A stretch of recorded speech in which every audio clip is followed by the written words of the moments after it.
একটি মধ্যবিত্ত পরিবারে যখন একটি সন্তান ডাক্তার হওয়ার স্বপ্ন দেখে, তখন সেই স্বপ্নটা শুধু সেই 18 বছরের তরুণে থাকে না, তা হয়ে ওঠে পুরো পরিবারের বাঁচা মরার লড়াই। বাবা তার সারা জীবনের সঞ্চয় ঢেলে দেন, মা নিজের গয়না বন্ধক রাখেন, আর সেই তরুণটি নিজের চোখের ঘুম বিসর্জন দিয়ে রাত দিন এক করে পড়ে।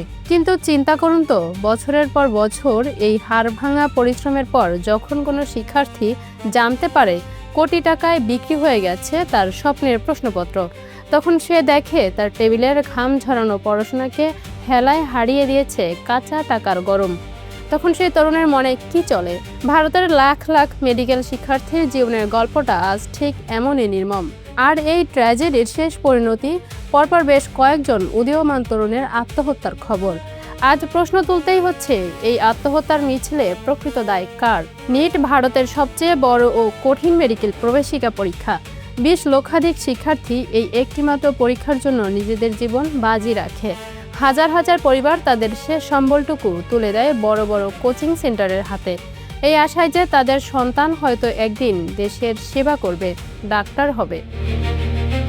কিন্তু 2024 সাল থেকে শুরু করে 2026 সাল পর্যন্ত যে ধারাবাহিকভাবে প্রশ্ন ফাঁস, ফলাফল জালিয়াতি আর বিশাল অঙ্কের ঘুষের সত্যতা সামনে এসেছে, তা এক নিমেষে ধ্বংস করে দিয়েছে এই 20 লাখ তরুণের ভবিষ্যৎ। যে পরীক্ষার্থী দিন রাত এক করে পড়াশোনা করে 720 এর মধ্যে 690 পেয়েও কোনো ভালো সরকারি কলেজে সিট পাচ্ছে না, কারণ শত শত অবৈধ পরীক্ষার্থীকে আগেই ভুল উপায়ে ফুল মার্কস পাইয়ে দেওয়া হয়েছে, সেই পরীক্ষার্থীর মানসিক অবস্থা কেমন হতে পারে? এই হতাশা, এই প্রচণ্ড মানসিক যন্ত্রণা সহ্য করতে না পেরে একের পর এক তরুণ বেছে নিয়েছে আত্মহত্যার মতো চরম পথ। তারা শুধু নিজের জীবন শেষ করেনি, তাদের সাথে শেষ হয়ে গেছে এক একটি পরিবারের সমস্ত আলো।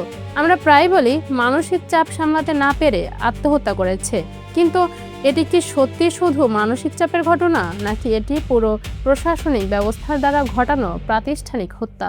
তদন্তে যখন বেরিয়ে আসে কোটি কোটি টাকার বিনিময়ে পরীক্ষার আগেই প্রশ্নপত্র পৌঁছে গেছে নির্দিষ্ট কিছু ধনীর সন্তানের হাতে, যখন দেখা যায় পরীক্ষা নিয়ন্ত্রক সংস্থাগুলোর ভেতরের লোকই জড়িত এই দুর্নীতিতে, তখন স্পষ্ট হয়ে যায় সিস্টেম কতটা পচে গেছে। একটি মধ্যবিত্ত পরিবারের ছেলে যখন দেখে তার যোগ্যতার কোনো দাম নেই, দাম শুধু টাকার, তখন তার বিশ্বাস ভেঙে যায় নীতি, আদর্শ আর দেশের উপর থেকে। এটি শুধু পুরো প্রজন্মের বিশ্বাসভঙ্গের ইতিহাস।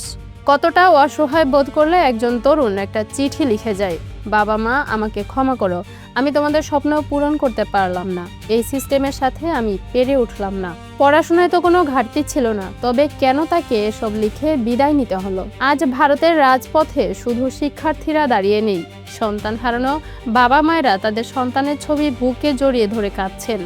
যে মা ভেবেছিলেন ছেলে ডাক্তার হয়ে বাড়ি ফিরবে, সেই মা আজ হাসপাতালের মর্গের সামনে দাঁড়িয়ে বিচার চাইছেন। এই কান্না আর ক্ষোভ আজ রাজপথে এক বিশাল প্রতিবাদের রূপ নিয়েছে।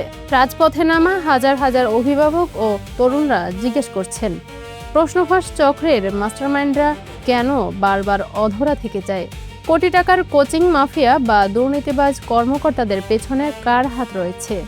যে তরুণরা প্রাণ হারালো তাদের রক্তের দায়িত্ব কে নেবে? একটি দেশ যখন তার সবচেয়ে মেধাবী তরুণদের স্বপ্ন রক্ষা করতে পারে না, তখন সেই দেশের ভবিষ্যৎ চিকিৎসা ব্যবস্থা কাদের হাতে গিয়ে পড়বে তা নিয়ে তৈরি হয় গভীর শঙ্কা। শিক্ষা কোনো ব্যবসা হতে পারে না, আর মেধা কখনো টাকার কাছে বিক্রি হতে পারে না। নিট পরীক্ষার প্রশ্নফাঁস কেবল একটি প্রশাসনিক ত্রুটি নয়, এটি কোটি কোটি মানুষের আবেগের সাথে এক নির্মম প্রতারণা।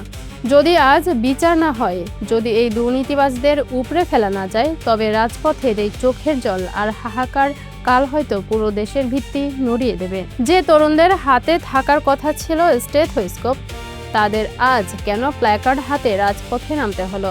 এই প্রশ্নের উত্তর ভারতকে দিতেই হবে।